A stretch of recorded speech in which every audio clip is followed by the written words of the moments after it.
ayca mbokk yi yegsi leen ak jàmm ci seen bloc d'information la totale sunu gan Mouhamed Dieng nekk secrétaire général ci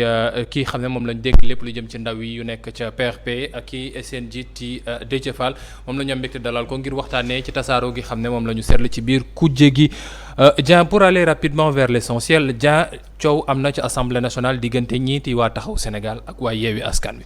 coow li amoon ñi doon wax ku tooñ ku tooñul waaye taxawu ñoom ne nañ dafa mel ne dañ leen doon jéem a jëfandikoo ñenn ñi ne non trahison daa amoon déjà coow li ba mu amee léegi nee nañu ubbi nañu groupe parallèle Yewwi Askan Wi ñeneen ñu ngi waxtaan taxawu bokku ci Déthié dégguñu ko ci dégguñu mu wax PRP dégguñu ñu am ci position c'est quoi le souci juste que ne da ngeen am position électoraliste boo xam ne da ngeen wax ne non ñun suñu bopp la ñuy lijjanti ou bien da ngeen jàpp ne ñaari boor yi ku nekk am na fu mu fóote. Déjà, on n'a pas une position électoraliste, ça c'est un. Et qu'aujourd'hui, PRP ñoo ngi dans la coalition Yewwi Askan Wi. Et que naturellement, notre position, tey yàlla dafa def ni mooy la position de la grande coalition Yewwi Askan Wi. Aujourd'hui, lu xew Assemblée nationale, c'est vrai, man en tant que opposant dama koy nakarlu parce que nous sommes dans l'ère des grands ensembles et que suñu gisee que l'opposition s'effrite, que l'opposition est en querelle, au moment où le pouvoir est en train de se renforcer pour dem loolu man ça me fait mal bien évidemment mais loolu après dinaa si ñëwaat mais tey aujourd'hui ce qui s'est passé à l'Assemblée nationale pour man lu ñu war a ñaawlu la ça c'est un parce que ànd bi au niveau de Yewwi Askan Wi rafetoon na rafet boo xam ne les Sénégalais attendent beaucoup de nous. ñaawlu ci kan. Non, à tous les niveaux, je dis. Régulièrement. C'est-à-dire qu'aujourd'hui, les Sénégalais portent énormément d'espoir si Yewwi Askan Wi soo gisee résultats élections locales ak législatives yi. Et que normalement ñoo waroon ànd. Maintenant suñ ñëwee ba lii am. Ce n'est pour man que la conséquence des actes précédents. Actes précédents yi mooy premier acte bi mooy quand taxaw en toute responsabilité parce que aussi Yewwi même si nous sommes dans une coalition il y a l'autonomie de gestion des partis politiques même l'indépendance de gestion en réalité donc ñoom ils ont pris le courage bon pas le courage mais ils ont pris la décision d'aller au dialogue bu ñuy waxee dialogue bi président Macky Sall tijji ko ñun PRP avant même que Yewwi di wax avant que toute autre partie de l'opposition di wax ñun PRP ñoo ñu ko taxaw ni demuñu le président Déthié gis ngeen ko mu def un communiqué sur sa page Facebook ne demul ba pare rappeler nii moom moo représenté woon l'opposition ci dialogue 2016 représenté woon l'opposition ci dialogue 2019 et que les mêmes questions yu ñu évoqué maintenant évoqué woon nañ ko en 2019 et que les conclusions Macky su bëggee def lu gaaw na jël les mêmes conclusions qui ont été faites en 2019 adopté ko mu dem donc ñun moo tax ñu ne demuñu et puis au même moment on s'était dit que mënuñu participer ci dialogue au moment où comme nu mu nekkee di xew jamono ji le président de la République et son régime ñoo ngi jël opposition bi di ñu bunu xatal jàpp suñuy jeunes jàpp suñuy jigéen tëj leen ci kaso bi jël quelqu'un comme Ousmane Sonko di ko teg pression ñu jël suñu siège di ko barricade matin midi soir ñu ne dans ces conditions là mënuñu dem dialogue donc loolu ça a été une position assumée bu ñu fa jógee Yewwi Askan Wi aussi def communiqué ne ñoom demuñu dialogue Yewwi de façon générale bu ñu fa jógee taxawu aussi ne day dem dialogue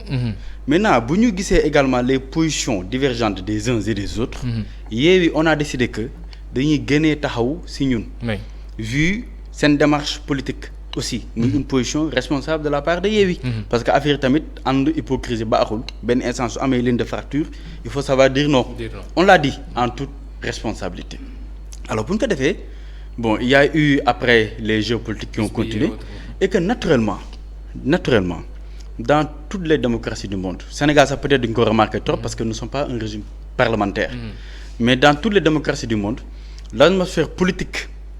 se déteint sur l'atmosphère parlementaire ça c'est un fait et donc naturellement puisque taxawu bokkatu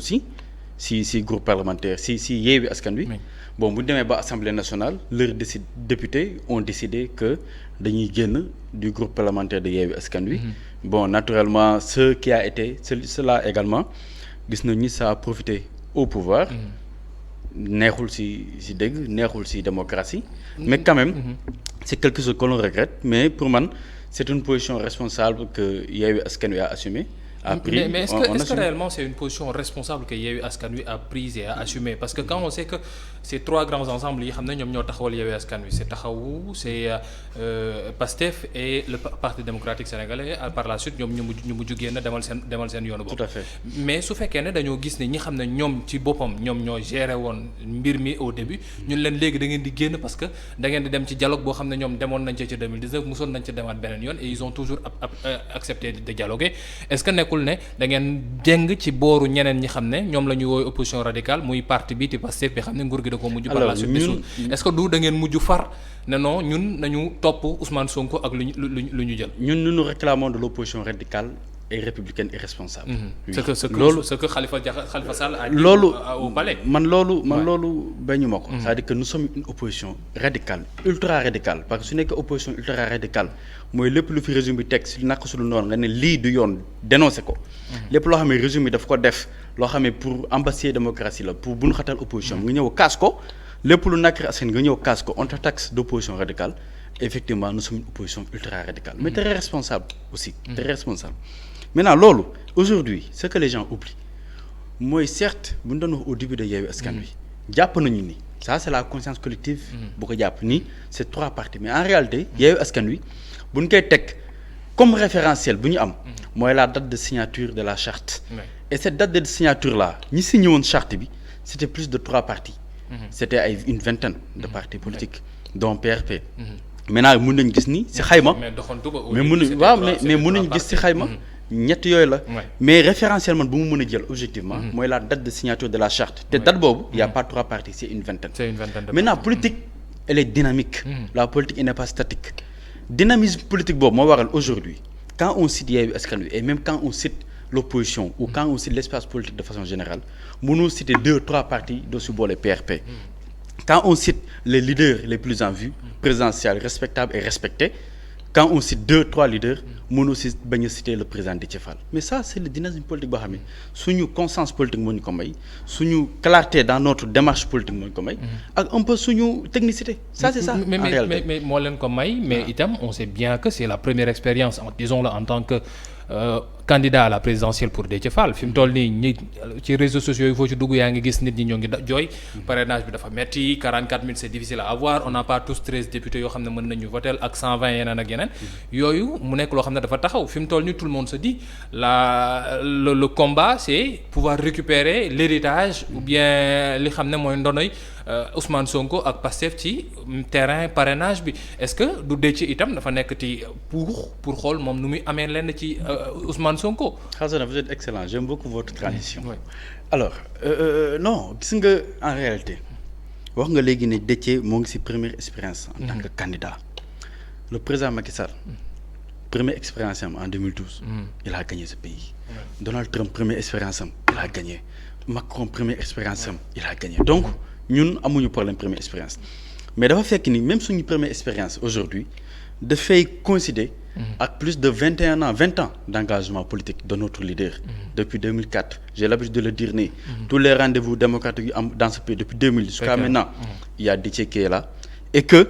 les élections yu am yëpp que ça soit locale législative ou présidentielle ou même référendaire nekkoon na au centre de l'organisation de ces élections-là du côté de l'opposition donc am na expérience bi ñun amuñu benn problème concernant le parrainage parce que j'ai l'habitude de le dire ne parrainage parti buy xaar ba ñu génnee décret d'élection bi nga commencé da ngay sonal sa bopp quand on est un parti sérieux on commence à travailler jëm ci objectif bi nga am mais 44 000 ce n'est pas rien ñu bëri nee nañu da ngeen toog seetaan ba Macky Sall nax leen wax leen 44 000 wala mu wax leen andi leen 13 députés ak 120 maires wala président conseil départemental alors que c'est pas possible alors ñu bëri am ko tooguñu parce que en réalité d'abord parrainage bi bu ñu koy ñëkk indi en 2018 forcing la woon aujourd'hui bu ñu ko doon def ci dialogue bi yéen ñëpp gis ngeen dialogue bi en réalité c'était pour à la carte adapter le schéma électoral actuel à des partis qui ont été partie prenante du dialogue ñëpp gis nañ ko bu ñu demee Assemblée nationale également ils ont usé de leur majorité et ils ont fait passer leur loi donc seetaanuñu def na lu ñu war a def yëpp mais aujourd'hui ñun liggéey bu ñu commencé def dans le PRP man au niveau de la jeunesse déjà avant moi ñu def des opérations kay bokk ñu def ce que beaucoup de partis ne font pas. On a mis en place notre siège. Le président Déthié lui-même a fait sa tournée au niveau de l'Afrique, au niveau de la diaspora. On a fait des opérations Kaybok. On a déclaré notre candidature. On a rassemblé tous nos cadres, 300 au minimum, derrière l'ingénieur polytechnicien Abdourahmane Sall. Nous avons un programme en grande pompe, sénégalais Xco. Man, au niveau de la jeunesse, je entreprendre une tournée nationale. Dans beaucoup de départements dans ce pays, mais on a préparé le parrainage. Parce que le parrainage appareil Moredef, on a mis en place notre appareil électoral, notre appareil politique, et que les Sénégalais, en tout cas, moi, ce que j'ai vu sur le terrain, peut-être qu'il y a un problème, mais moi, ce que j'ai vu sur le terrain, moi, il faut dem, et ça, j'en parle en toute objectivité. Sur 10 Sénégalais, je me dis les 9 pour ne pas dire les 10. ñëpp soo leen waxee waxu président Déthié mais ils te disent kii ku baax la kii ku am ful la kii ku am fayda la ku am xam-xam la te ku ñu wóolu la pour Sénégal te aujourd'hui ñun lu ñu gis sur le terrain nos collecteurs n'ont véritablement pas de problème pour récolter des signatures. kon yéen bokkoo leen ci ñi xam ne dañuy wax ne Ousmane Sonko da leen xañ signature. par rapport ak ay non ñun Ousmane la ñuy xaar ñun non waa Pastef la ñuy xaar. non loolu sax pour man et ça j'en parle en toute objectivité tout acteur politique sérieux ne devrait pas dire ça en réalité xam nga lu tax aujourd'hui aujourd'hui Ousmane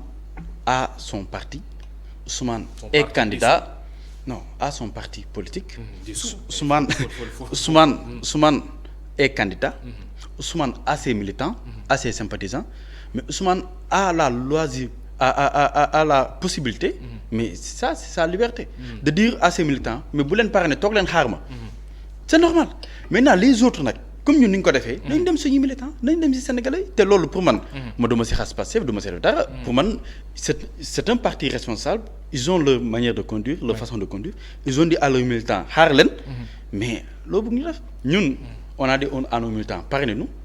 On a tendu la main à tous les Sénégalais pour nous parrainer nous. Et que Gumnani, Inch'Allah Rabbi, Sénégalais, avec nous, le flux. Bon, je ne peux pas dévoiler nos chiffres parce que on a 236 candidats. Bon, Ousmane Sonko, si les candidats, ça fera 237. Est-ce que Amgen au moins. Ça me demande